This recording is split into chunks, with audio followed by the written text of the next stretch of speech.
Welcome to TV three news. ముందుగా headlines చూద్దాం. బాల్క సుమన్ అరెస్టుపై కేటీఆర్ తీవ్ర విమర్శలు. బొగ్గు కుంభకోణం నుంచి దృష్టి మళ్లించేందుకే కేసులన్న కేటీఆర్. జైలు కేసులు మాకు కొత్త కాదన్న బీఆర్ఎస్ నేత. రాజకీయ వేధింపులను ఎదుర్కొని మళ్లీ అధికారంలోకి వస్తామన్న కేటీఆర్.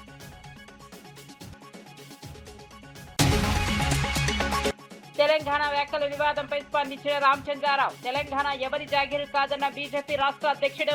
రాష్ట్ర గౌరవాన్ని అందరూ కాపాడాలన్న రామచంద్రరావు. రాజకీయాల్లో పరస్పర గౌరవం అవసరమన్న బీజేపీ నేత.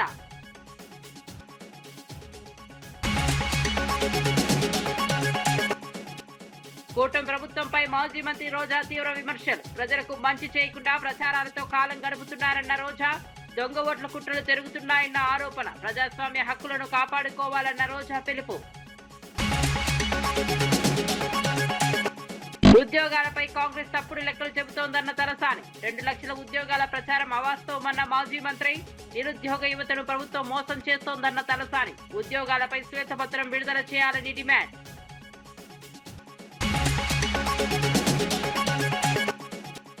పవన్ వ్యాఖ్యలపై సిపిఐ నేత రామకృష్ణ ఆగ్రహం. నాగేశ్వరరావుపై బెదిరింపులు ప్రజాస్వామ్యానికి విరుద్ధమన్న రామకృష్ణ. భిన్నాభిప్రాయాలను గౌరవించాలన్న సిపిఐ జాతీయ కార్యదర్శి. విమర్శలకు బెదిరింపులు సమాధానం కాదన్న రామకృష్ణ. రాష్ట్రంలో ఉద్యోగాల భర్తీ అంశంపై మాజీ మంత్రి తలసాని శ్రీనివాస్ యాదవ్ కాంగ్రెస్ ప్రభుత్వాన్ని విమర్శించారు. ప్రభుత్వం వాస్తవానికి కేవలం 16,000 ఉద్యోగాలు మాత్రమే ఇచ్చిందని, అయితే 2 లక్షల ఉద్యోగాలు ఇచ్చామని తప్పుడు ప్రచారం చేస్తోందని ఆరోపించారు. ముఖ్యమంత్రి రేవంత్ రెడ్డి సహా మంత్రులంతా వేర్వేరు సంఖ్యలు చెబుతూ విద్యార్థులను మోసం చేస్తున్నారని అన్నారు. బీసీలకు 42% రిజర్వేషన్లు కల్పించామని ఇతర రాష్ట్రాల్లో కూడా చెప్పడం ప్రజలను తప్పుదో పట్టించడమేనని విమర్శించారు. నిరుద్యోగ యువత ఆశలతో ఆటలాడడం సరికాదన్నారు. ప్రభుత్వం ఉద్యోగాలపై పూర్తి శ్వేతపత్రం విడుదల చేయాలని డిమాండ్ చేశారు. ఎన్నికల హామీల అమలులో కాంగ్రెస్ విఫలమైందని ఆరోపించారు. అందుబాటులోకి వస్తాయి కానీ ఒక తెలంగాణ రాష్ట్రాన్ని నీళ్లు లేవు, రెండోది నిధులు లేవు, నియామకాలు లేవు. కానీ ఆ రోజు కేసీఆర్ గారు కష్టపడి రాష్ట్రపతి ఉత్తర్వుల ద్వారా ఇదే అసెంబ్లీలో తీర్మానం చేసి 195% మా పిల్లలకు మా ఉద్యోగాలు మాకే కావాలని రాష్ట్రపతి ఉత్తర్వులు తీసుకొచ్చి మరి కేసీఆర్ గారు మన పిల్లల ఉద్యోగాల కోసం మేము పరిపాలించిన 9.5 సంవత్సరాలలో 160,000 ఉద్యోగాలు ఇచ్చినాం. కావాలంటే గవర్నమెంట్ రికార్డులలో ఇవి ఉన్నాయి, నేను చదువుకుంటూ పోతే చాలా టైం అవుతుంది. ఇంకా 42,000 ఉద్యోగాల నోటిఫికేషన్ మేము ఇచ్చినటువంటిది. సరే, ఆ రోజు కోర్టులు స్టే ఇవ్వడం, ఆ తర్వాత ప్రభుత్వం మారడం, ఆ సర్టిఫికెట్లని ఇప్పుడున్నటువంటి ఈ ముఖ్యమంత్రి గారు అబద్ధాల కోరు ఆ సర్టిఫికెట్లు మాత్రమే ఇచ్చాడు. మీరు చూసారు కదా, వాళ్ళు మాట్లాడుతుంటే ఒకడేమో 1,00,000 ఉద్యోగాలు ఇచ్చిన అంటాడు, ఇంకొకడేమో 70,000 అంటాడు, ఒకడు 60,000 అంటాడు.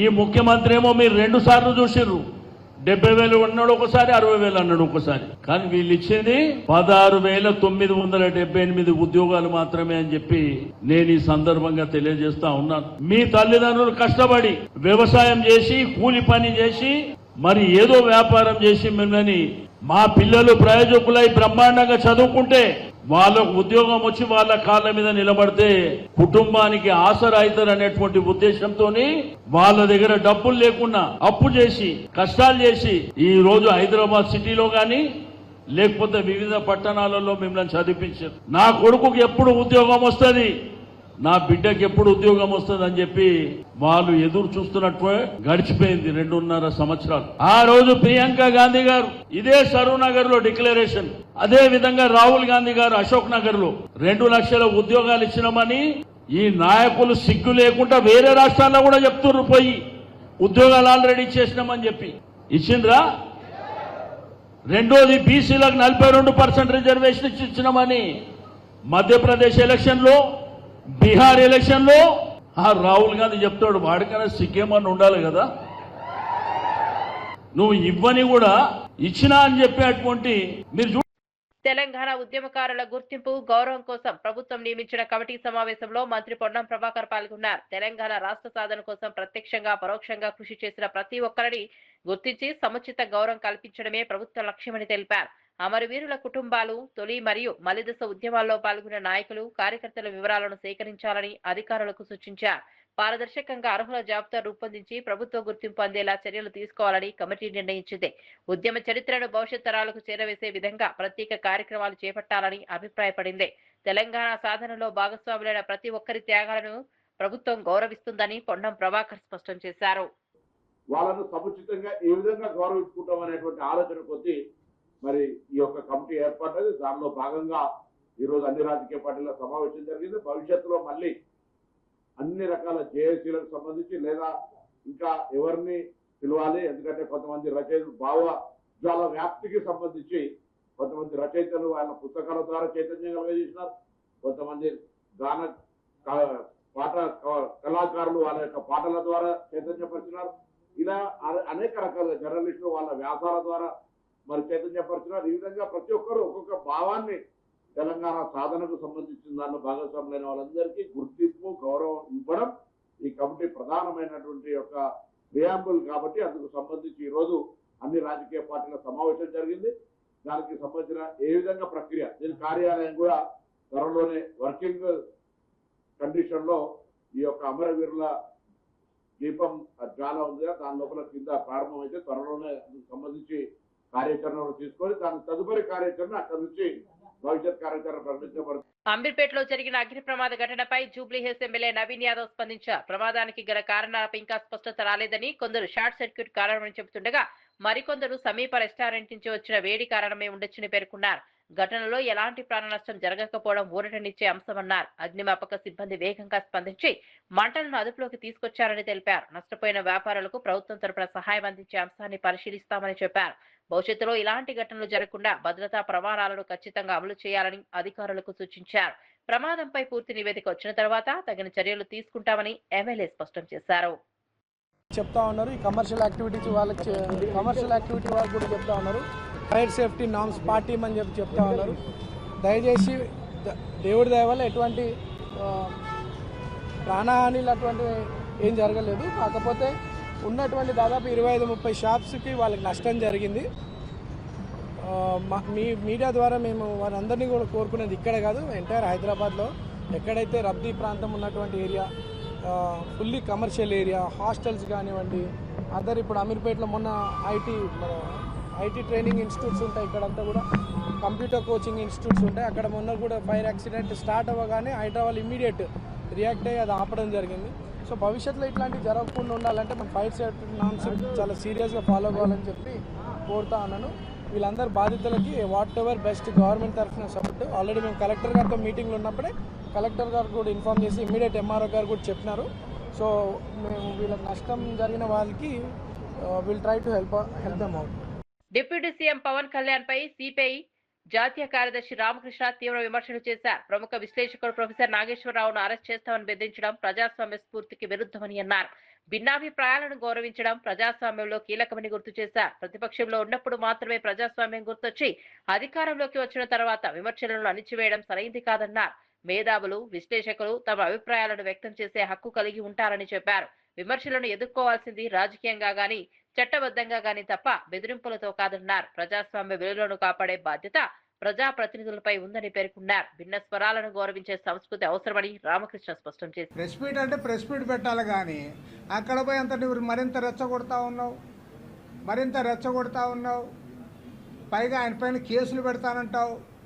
ఒక జర్నలిస్ట్ ఏదైనా మాట్లాడితే నీకు నచ్చకపోతే దాన్ని ఖండిస్తాం తప్పితే ఒకేసారి జర్నలిస్ట్ పైన కేసు పెడతాం, ఆయన అరెస్ట్ చేస్తాం, ఆయన జైల్లో వేస్తాం అంటే ఇది ప్రజాస్వామ్యం అని నేను అడుగుతా ఉన్నా.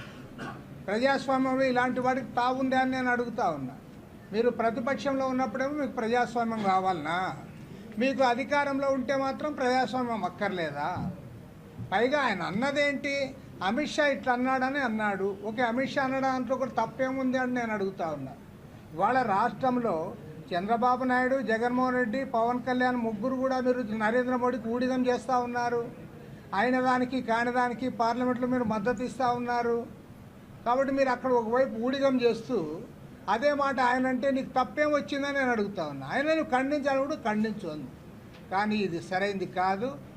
ఇవాళ 2 తెలుగు రాష్ట్రాల ప్రజలు కూడా ఎంతో సౌఖ్యంగా సన్నిహితంగా అన్నదమ్ముల మాదిరి మనం ఉన్నాం. మీరు చేసే రాజకీయాలకి ఇవాళ మళ్ళీ చిచ్చు పెడతా ఉన్నారు. ఇది జనసేన రాజకీయం కాదు, పవన్ కళ్యాణ్ సొంత రాజకీయం కాదు. భారతీయ జనతా పార్టీకి ఊడిగం చేయడానికే ఇవాళ హైదరాబాద్ పోయి ప్రెస్ మీట్ పెట్టావు. నువ్వు రేపు వాళ్ళతో కలిసి అక్కడ ఎన్నికల్లో పాల్గొనాలనే ఉద్దేశంతోనే నువ్వు ఇవన్నీ చేస్తూ ఉన్నావు. కాబట్టి ఈ వ్యవహార శైలి మానుకో. నువ్వు ఇక్కడ మంచిగా చంద్రబాబు నాయుడు గారు మంచి పోర్ట్ఫోలియోస్ ఇచ్చాడు. పంచాయతీరాజు, ఆర్డబ్ల్యూఎస్, పర్యావరణం బ్రహ్మాండంగా ఉన్నాయి. అన్నీ చేయండి, బాగా మంచి పేరు తెచ్చుకో. ఇది వదిలిపెట్టిపోయి ప్రజల మధ్య చిచ్చు పెట్టేదాన్ని తీవ్రంగా తప్పుపడతా ఉన్నాం, ఖండిస్తూ ఉన్నాం.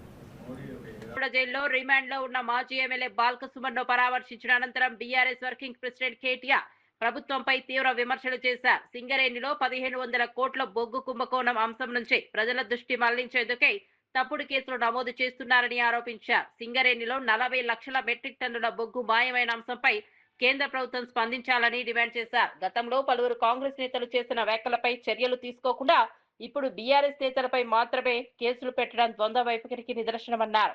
సృజన్ రెడ్డి కనుసన్నల్లో భారీ కుంభకోణాలు జరిగాయని ఆరోపిస్తూ వాటిని బీఆర్ఎస్ బయటపెట్టిందన్నారు. జైళ్లు, కేసులు తమకు కొత్త కాదని, ఈ రాజకీయ వేధింపులను ఎదుర్కొని మళ్లీ అధికారంలోకి వస్తామని కేటీఆర్ స్పష్టం చేశారు. 100 కోట్ల కుంభకోణం జరిగిందో బయటపెట్టింది మా నాయకుడు హరీష్ రావు గారు.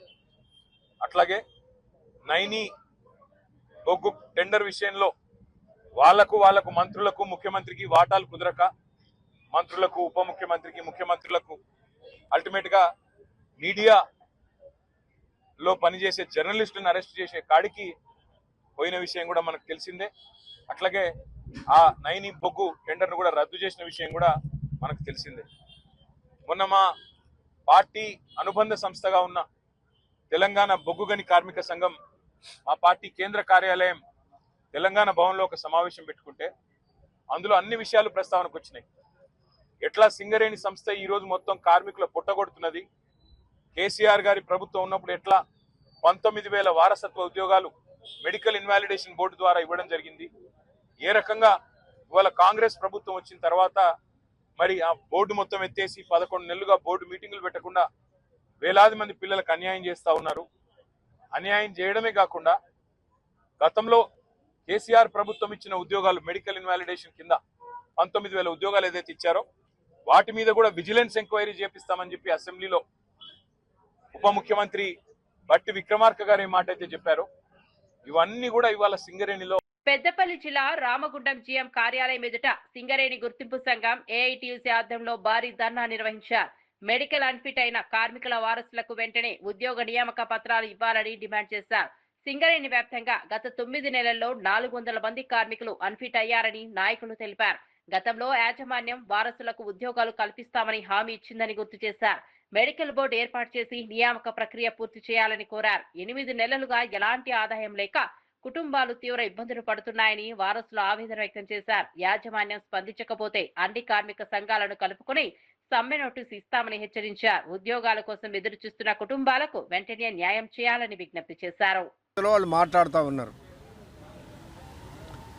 మరి సింగరేణిలో కార్మికుల వేజ్ బోర్డు అగ్రిమెంట్ ప్రకారం కార్మికులు మెడికల్ అన్ఫిట్ అయినా చనిపోయినా ఉద్యోగం ఇవ్వాల్సిన బాధ్యత యాజమాన్యం అనుకున్నది. ఈ రాజకీయ జోక్యం వల్ల వేజ్ బోర్డు అగ్రిమెంట్ను కూడా అమలు చేయకుండా సింగరేణి యాజమాన్యం ఆపుతా ఉన్నది. కాబట్టి గత నెలలో మేము 2 నెలల క్రితమే సింగరేణి వ్యాప్తంగా జాతా కార్యక్రమం చేసి సింగరేణిలో మెడికల్ బోర్డు జరపాలి, డిపెండెంట్కి వెంటనే ఉద్యోగాలు ఇవ్వాలని చెప్పి చేస్తే సింగరేణి యాజమాన్యం గత నెల 12వ తారీఖు నాడు మేము తప్పనిసరిగా వీళ్ళందరికీ తొందరలోనే ఉద్యోగాలు ఇస్తాము, ఒక డేట్ ఇస్తాము అని చెప్పారు. ఇప్పటికైనా యాజమాన్యం వెంటనే మెడికల్ బోర్డు పెట్టే డేటుని, డిపెండెంట్లకు ఉద్యోగాలు ఇచ్చే డేటుని సింగరేణి యాజమాన్యం ప్రకటించకపోతే గుర్తింపు సంఘంగా ఏఐటీసీ యూనియన్ అన్ని కార్మిక సంఘాలను కలుపుకొని సమ్మె నోటీసు చేయడానికి సిద్ధంగా ఉన్నాం. దీనికి కార్మికులందరూ సిద్ధం కావాలని విజ్ఞప్తి చేస్తాము. ఏపీలో అధికార కూటమి ప్రభుత్వం ప్రజలకు మంచి చేయకుండా కేవలం ప్రచారాలతో కాలం గడుపుతోందని మాజీ మంత్రి వైఎస్ఆర్సీపీ నేత ఆర్కే రోజా విమర్శించారు. మంగళగిరి, తిరుపతి ప్రాంతాల్లో దొంగ ఓట్ల కుట్రలు జరుగుతున్నాయని ఆరోపించారు. ప్రజాస్వామ్య వ్యవస్థను బలహీనపరిచే చర్యలకు పాల్పడుతోందని మండిపడ్డారు. పవన్ కళ్యాణ్ సుగాలి ప్రీతి కేసును రాజకీయ అవసరాలకు ఉపయోగించుకున్నారని విమర్శించారు. ఐటీ మంత్రి లోకేష్ పేపర్ లీకేజ్లను అరికట్టడంలో విఫలమయ్యారని ఆరోపించారు. ప్రజలకు ఇచ్చిన హామీల అమలుపై ప్రభుత్వం దృష్టి పెట్టడం లేదన్నారు. తమ ఓట్లను, ప్రజాస్వామ్య హక్కులను కాపాడుకోవాలని పార్టీ కార్యకర్తలకు పిలుపునిచ్చారు. రాష్ట్రంలో జరుగుతున్న పరిణామాలపై ప్రజలు అప్రమత్తంగా ఉండాలని రోజా కోరారు. ముఖ్యమంత్రి గారికి కాదు, సుగాలి ప్రీతి తల్లి కన్నీళ్లు చూసి పెట్టాను అన్నాడు. ఈ రోజు అదే సుగాలి ప్రీతి తల్లికి అపాయింట్మెంట్ కూడా ఇవ్వకుండా తాను డిప్యూటీ సీఎం అవ్వడానికి ఆ అమ్మాయి చావును ఉపయోగించుకున్న పవన్ కళ్యాణ్ ఈ రోజు అధికారంలో ఉండి కేంద్రంలో పొత్తుతో ఉండి కూడా ఆ అమ్మాయికి న్యాయం చేయకపోవడం అనేది అందరూ కూడా గమనిస్తున్నారు. అలాగే లోకేష్, జగన్మోహన్ రెడ్డి గారేమో సచివాలయ ఉద్యోగాల్ని మెరిట్ మీద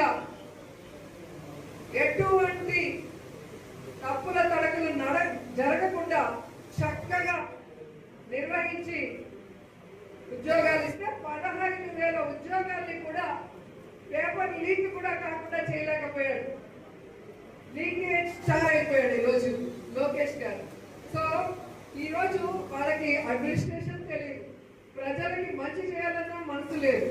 కేవలం జగన్ గారిని, వైఎస్ఆర్సీపీలో ఉన్న ముఖ్య నాయకుల్ని టార్గెట్ చేసి వాళ్ళని తిట్టించి తెలంగాణపై జరిగిన రాజకీయ వ్యాఖ్యల వివాదంపై బీజేపీ రాష్ట్ర అధ్యక్షుడు రామచంద్రరావు స్పందించారు. తెలంగాణ ఎవరి జాగీరు కాదని, అది 4 కోట్ల ప్రజల ఆస్తి అని స్పష్టం చేశారు. కాంగ్రెస్ నేత చేసిన వ్యాఖ్యలకు ప్రతిస్పందనగానే సంబంధిత వ్యక్తి ఆ వ్యాఖ్యలు చేశారని చెప్పారు. తెలంగాణ ప్రజల భావోద్వేగాలను గౌరవించడం ప్రతి ఒక్కరి బాధ్యత అని పేర్కొన్నారు. రాజకీయ భేదాలు ఉన్నా రాష్ట్ర గౌరవాన్ని కాపాడే విషయంలో అందరూ ఒకే దారిలో నడవాలని సూచించారు. రాష్ట్ర అభివృద్ధి, ప్రజా సమస్యలపై చర్చ జరగాల్సిన సమయంలో అనవసర వివాదాలు సృష్టించడం మంచిది కాదన్నారు. తెలంగాణ ప్రజల ఆత్మగౌరవాన్ని ఎవరు తక్కువ అంచనా వేయలేరని పేర్కొన్నారు. రాజకీయాల్లో పరస్పర గౌరవం అవసరమని రామచంద్రరావు వ్యాఖ్యానించారు. ఎవరు అన్నారా లేదా మాకైతే తెలియదు. అట్లా ఎవరైనా నాకు తెలిసింది ఏంటంటే ఒక కాంగ్రెస్ మంత్రి అన్నాడని, ఆయన జాగిరా తెలంగాణ అని అన్నాడని, దానికి నిన్న ఈయన తెలంగాణ 4 కోట్ల జనాన్ని జాగిరని ఈయనన్నాడు. ఈ 4 కోట్ల జనాభా జాగి ఇప్పుడు అంటుండు, గతంలో మా కుటుంబం జాగిరి అని చెప్పి వాళ్ళు పరిపాలించారు. కాబట్టి వాళ్ళ మాటలు నేనైతే వినలేదు. ఎవరు మాట్లాడినా ఎవరే కాదు, తెలంగాణకు ఎవరు అవమానపరిచినా, తెలంగాణ ప్రజల ఒక మనోభావాన్ని ఎవరు కూడా దెబ్బతీసినా దాన్ని బీజేపీ వ్యతిరేకిస్తుంది. బ్రిడ్జ్ క్రీడను పేకాటతో పోల్చడం వైఎస్ఆర్సీపీ నాయకుల అజ్ఞానానికి నిదర్శనమని టీడీపీ నేత మాజీ ఎమ్మెల్యే ఏఎస్ రామకృష్ణ విమర్శించారు. మంగళగిరిలోని పార్టీ కేంద్ర కార్యాలయంలో నిర్వహించిన మీడియా సమావేశంలో ఆయన మాట్లాడారు. అంతర్జాతీయ స్థాయిలో గుర్తింపు పొందిన మైండ్ గేమ్ ను జూదంతో పోల్చడం బాధాకరమన్నారు. క్రీడలపై సరైన అవగాహన లేకుండా రాజకీయ విమర్శలు చేయడం తగదని సూచించారు. ప్రతిపక్ష పార్టీ కేవలం బురద చల్లే రాజకీయాలకు మాత్రమే పరిమితమైందని ఆరోపించారు. ప్రజా సమస్యలపై చర్చించకుండా ప్రతి అంశాన్ని వివాదాస్పదం చేయాలని ప్రయత్నిస్తోందన్నారు. క్రీడలకు ప్రోత్సాహం ఇవ్వాల్సిన సమయంలో ఇలాంటి వ్యాఖ్యలు యువతను తప్పుదారి పట్టిస్తాయని చెప్పారు. వాస్తవాలను తెలుసుకుని మాట్లాడాలని వైసీపీ నాయకులకు సూచించారు. అబద్ధాలు ఆడుతున్నారు, మా యొక్క మెరిట్ ని కించపరుస్తున్నాడు, మమ్మల్ని వేదనకు గురి చేస్తున్నాడు, మమ్మల్ని బాధిస్తున్నాడు అని చెప్పని ఇలా మెరిట్ ప్రాతిపదిక మీద క్రీడా అంశాలలో పీడీలుగా అయినటువంటి వాళ్ళని అనవసరంగా ఆడిపోసుకున్నటువంటి నిన్ను ఒక నేరస్తుడిగా ఎందుకు పరిగణించకూడదు? నీ మీద ఎందుకు కేసు పెట్టకూడదు? నిన్నెందుకు శిక్షించకూడదు అని చెప్పని నేను అడుగుతా ఉన్నా. అసలు నీ చరిత్ర ఏంటి? నువ్వు రేషన్ బియ్యాన్ని పందికొక్కు మాదిరిగా దొంగ రవాణా చేసినటువంటి దొంగవు నువ్వు. వేములవాడను టెంపుల్ సిటీగా పర్యాటక కేంద్రంగా అభివృద్ధి చేయడమే ప్రభుత్వ లక్ష్యమని ప్రభుత్వ విప్ ఆది శ్రీనివాస్ తెలిపారు. తిప్పాపూర్లో 3వ బ్రిడ్జి స్లాబ్లను పనులను ప్రారంభించిన ఆయన అభివృద్ధి పనుల పురోగతిని సమీక్షించారు. గత ప్రభుత్వం కేవలం శిలాఫలకాలకే పరిమితమైందని విమర్శించారు. కాంగ్రెస్ ప్రభుత్వం అధికారంలోకి వచ్చిన తరువాతే భూసేకరణ కోసం 6.97 కోట్లు మంజూరు చేశామని వెల్లడించారు. సీఎం రేవంత్ రెడ్డి నాయకత్వంలో వేములవాడ రాజన్న ఆలయ అభివృద్ధికి దాదాపు 1000 కోట్లతో పనులు కొనసాగుతున్నాయని చెప్పారు. పర్యాటక అభివృద్ధి ద్వారా స్థానికులకు ఉపాధి అవకాశాలు పెరుగుతాయని పేర్కొన్నారు.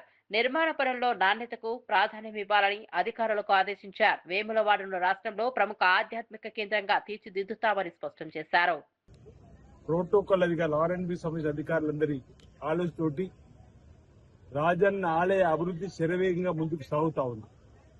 ఇప్పటికే ఇంచుమించు 150 కోట్ల రూపాయలు విడుదల చేసుకొని ఇప్పటి వరకు 25% వరకు పనులు పూర్తయిన వేళ మేము అదే రోజు చెప్పడం జరిగింది. వేములవాడ రాజన్న ఆలయ అభివృద్ధి ఒక కన్ను అయితే వేములవాడ పట్టణ అభివృద్ధి మరో కన్ను. టెంపుల్ సిటీగా ఆధ్యాత్మికమైన ఒక పట్టణంగా టూరిజం సిటీగా ఏర్పాటు చేయాలని లక్ష్యంలో భాగంగా గత ప్రభుత్వం మాటలకే పరిమితమై శిలాఫలకాలు వేసి ఇచ్చిన హామీలన్నీ కూడా నీటి మూటలైన వేళ ఈరోజు ప్రధానంగా 3 లేన్ బ్రిడ్జికి సంబంధించి 2015 సంవత్సరంలో శంకుస్థాపన చేసి ఈ బ్రిడ్జి పనులను మర్చిపోయినటువంటి సందర్భాన్ని మేము అధికారంలోకి వచ్చినాక టెంపుల్ సిటీగా అభివృద్ధి చేస్తామని పట్టణ అభివృద్ధి చేసే క్రమంలో ఈ 3 లేన్ బ్రిడ్జి ప్రారంభం చేయాలని చెప్పి వచ్చినప్పుడు పనులు ప్రారంభం చేయాలని చెప్పి వచ్చినప్పుడు భూసేకరణకే డబ్బులు ఇవ్వలేదు. అంటే వాళ్ళ పనితీరు చూడండి. శిలాఫలకాలు వేసుకుని ఎన్నికల్లో గెలుపొందాలని ఒక యావా తపన తప్ప ప్రత్యర్థులను ఓడించడానికి కోసం మేము రాజన్న ఆలయ అభివృద్ధి పట్టణాభివృద్ధి 3 బ్రిడ్జిలు కడుతున్నాం చెప్పని ఆలోచనే తప్ప భూసేకరణ కూడా వాళ్ళు నిధులు ఇవ్వలేదు. మేము గౌరవ ముఖ్యమంత్రి గారి దృష్టి తీసుకువెళ్ళినప్పుడు 6,90,00,000 భూసేకరణకు నిధులు ఇచ్చిన తర్వాత ఈ 3 లేన్ బ్రిడ్జి ఇప్పుడు మీరు చూస్తున్నారు 38 మీటర్ల పొడవు 12 మీటర్ల వెడల్పున్నటువంటి ఒక స్లాబ్ ను వేయడం జరుగుతోంది. ఇది 5 ప్రాంతాల్లో కూడా వేయాలని చెప్పి పోయిన మాసంలో ఒక ప్రాంతంలో వేసుకున్నాం, ఇక్కడ ఇంకో ప్రాంతంలో వేస్తున్నాం. మరొకటి కూడా 10-15 రోజుల లోపల ఈ విధంగా వేసుకొని ఈ బ్రిడ్జిని రాజన్న భక్తులకు వేరే పట్టణ ప్రజలకు అంకితం చేసేటువంటి సందర్భం ఉపయోగంలో తీసుకొచ్చేటువంటి కార్యక్రమం మేము వచ్చిన చేస్తున్నాం. మీరు శిలాఫలకం సాక్షి చూడండి. 2015లో వేసిన శిలాఫలకం సజీవ సాక్షిగా ఉంది. ఈరోజు 2026 అంటే 11 సంవత్సరాలు వాళ్ళ హయాంలో కేవలం శిలాఫలకం. ఇదే కాదు, కలిగోట సూరవ ప్రాజెక్టు దగ్గర కూడా జూన్ 22, 2018 శిలాఫలకం వేసారు. అక్కడ భూసేకరణ కనాపేసి ఇవ్వలే. మేము వచ్చినాక 45 కోట్ల భూసేకరణ డబ్బులు ఇచ్చి ఈరోజు ప్రాజెక్టుకు శరవేగం చేస్తున్నాం. అంటే ఈ రోజు ఇంజనీరింగ్ అధికారులు ఆర్ఎండ్బి సంబంధించి ఈ గారు పర్యవేక్షణలో ఈ 3 లేన్ బ్రిడ్జి మా మున్సిపల్ హైదరాబాద్ అమీర్పేటలోని మైత్రివనం సమీపంలో ఉన్న హెల్మెట్ దుకాణంలో అకస్మాత్తుగా అగ్ని ప్రమాదం సంభవించింది. దుకాణం నుంచి ఒక్కసారిగా మంటలు ఎగిసిపడటంతో స్థానికులు భయోందోళనకు గురయ్యారు. వెంటనే పోలీసులకు అగ్నిమాపక శాఖకు సమాచారం అందించగా సిబ్బంది సంఘటనా స్థలానికి చేరుకుని సహాయక చర్యలు ప్రారంభించారు. హెల్మెట్లు, ఇతర ప్లాస్టిక్ వస్తువులు ఉండటంతో మంటలు వేగంగా వ్యాపించాయి. మంటలను అదుపులోకి తెచ్చేందుకు అగ్నిమాపక సిబ్బంది తీవ్రంగా శ్రమించారు. భద్రతా చర్యల్లో భాగంగా పోలీసులు పరిసర ప్రాంతాల్లో రాకపోకలను నిలిపివేశారు. ప్రమాదానికి గల కారణాలపై అధికారులు విచారణ చేపట్టారు. ఘటనలో ఎలాంటి ప్రాణ నష్టం జరగలేదని ప్రాథమిక సమాచారం వెల్లడైంది.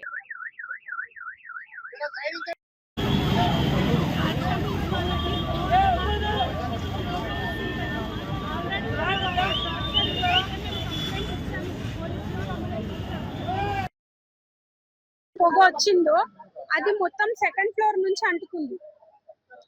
ఏదైతే 2nd ఫ్లోర్ ఉందో అక్కడికే ఎక్కువ పొగ వస్తుంది. ఆ పొగ వల్ల మొత్తం కొలాప్స్ అయిపోయి మంటలు బాగా అంటుకుండిపోయినాయి. మాది హెల్మెట్ షాపు, టాయ్ షాపు 2 కలిపి మొత్తం 13 షాపులు పైన కింద 2 కాలిపోయినాయి.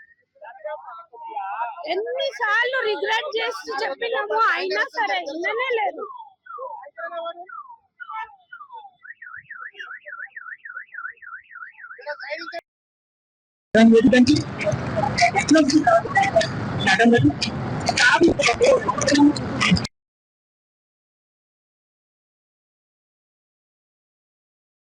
ఆపడానికి ప్రయత్నం చేస్తే వాళ్ళ ప్రాణ నష్టం పోయే సిచ్యువేషన్ అనిపించడం వల్ల వాళ్ళు ఇంకా వాళ్ళ చేతులతో నొప్పుకొని బయటకు రావడం వల్లనే మొత్తం దీని వల్ల దాదాపు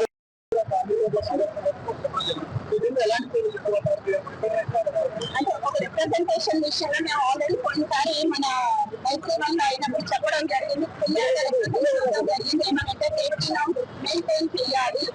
మెయింటైన్ చేయకపోతే ఎండాకాలంలో ఇబ్బందులు జరగడానికి ఎక్కువ అవకాశం ఉంటుంది. ఇప్పుడు అధికారులు కూడా మనుషులు ధైర్యమైన వాళ్ళు వచ్చి ఒక మనిషిని సేవ్ చేయడం అన్నది వారి ప్రాణాలను పనంగా పెట్టుకుని మనల్ని సేవ్ చేస్తారు. So that is not so easy. So ప్రజలే కాదు, ముందు ప్రభుత్వం ఎప్పుడైతే కఠినంగా ఈ విషయంలో చర్య తీసుకుని ఈ నామ్స్ ప్రకారం కమర్షియల్ థింగ్స్ ఉన్నాయా లేదా అనేది చూడాల్సిన అవసరం ఎక్కువ పరిస్థితులు. రాకపోతే చెప్తే గతంలో అధికారులు సంప్రదించాలి, కానీ అదేంటమ్మా సేఫ్టీ నాన్ సేఫ్టీ అన్నది ఫస్ట్ అవేర్నెస్ ప్రోగ్రామ్ చేయాల్సింది అధికారులు. ప్రజలు ఎలా ఉంటారంటే ప్రజలు నా షాప్ పెట్టాను, ఇందులో ఏం కావాలి అన్నది కొంతవరకు చేస్తారు. కన్నా ఏంటి ఎవరు చెప్పాలి, అధికారులు ఏదో ఫైర్ సేఫ్టీ మీకు ఉండాలి, లేకపోతే వాటర్ పెట్టాలి. ప్రతిదీ కూడా there are norms for any construction or any shops or commercial house. Norms are followed.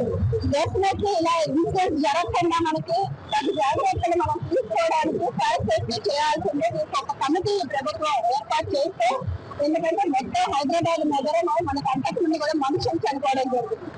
మన రామ్ గోపాల్ కాల్తో మనిషి ప్రాణాలు రావు. మనం ఎన్ని నామ్స్ ఏం చేసినా ప్రాణాలు మనకు తిరిగి రావు. కాబట్టి ప్రతి జాగ్రత్తలు ప్రభుత్వం తీసుకోవాలి ఈ విషయంలో. ఈసారి ఎక్కడ కూడా మళ్ళీ అక్కడ మళ్ళీ శ్రద్ధ తీసుకోలేదు. ఆ శ్రద్ధ ఇప్పుడు పెట్టాల్సిన అవసరం లేదు.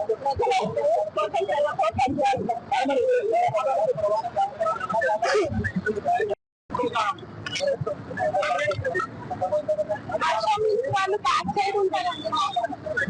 అయితే వాళ్ళకి రోజు ప్రవేశం మేము ఆల్రెడీ కంప్లైంట్ ఇచ్చినాము వాళ్ళది, మాకు ఇట్లా ప్రవేశింది మంటలు అంటుకుంటాయి అని చెప్పేసి.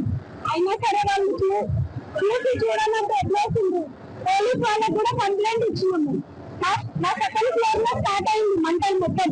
మేము చూసేలోపే చాలా ఎక్కువ అయిపోయింది మంటలు మొత్తం. అది హోటల్ ఇలా బ్యాక్ సైడ్ మాకు లిటరల్ గా బ్యాక్ సైడ్ వర్షం నుంచి.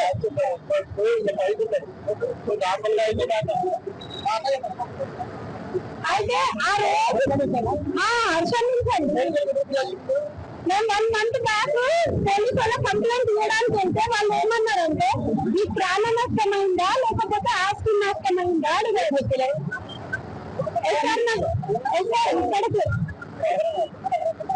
అయితే వెళ్ళి కంప్లైంట్ ఇచ్చింది మా స్టాఫ్, మా హస్బెండ్ అంతా. కూటమి ప్రభుత్వం 2 ఏళ్ల పాలనపై వైఎస్ఆర్సీపీ రాష్ట్ర వ్యాప్తంగా నిరసనలు చేపట్టింది. శ్రీకాకుళం జిల్లా బందసలో మాజీ మంత్రి సీదిరి అప్పలరాజు ఆధ్వర్యంలో నిర్వహించిన వెన్నుపోటు నిరసన కార్యక్రమంలో పెద్ద సంఖ్యలో పార్టీ శ్రేణులు పాల్గొన్నారు. ఎన్నికల సమయంలో ఇచ్చిన సూపర్ 6 హామీలు అమలు కాలేదని ఆయన ఆరోపించారు. రైతులకు ఆర్థిక సాయం, నిరుద్యోగ భృతి, పెన్షన్ హామీలు ఏమయ్యాయని ప్రశ్నించారు. రాష్ట్రంలో ఇసుక, మట్టి, గ్రావెల్ అక్రమ దోపిడీలు పెరిగిపోయాయని విమర్శించారు. ఆరోగ్యశ్రీ సేవలు బలహీనపడ్డాయని, డిఎస్సీ పేరుతో నిరుద్యోగులను మోసం చేస్తున్నారని ఆరోపించారు. ప్రజలకు ఇచ్చిన హామీల అమలు కోసం వైసీపీ పోరాటం కొనసాగిస్తోందని స్పష్టం చేశారు. ప్రజా సమస్యలను ప్రభుత్వం విస్మరిస్తోందని అప్పలరాజు మండిపడ్డారు.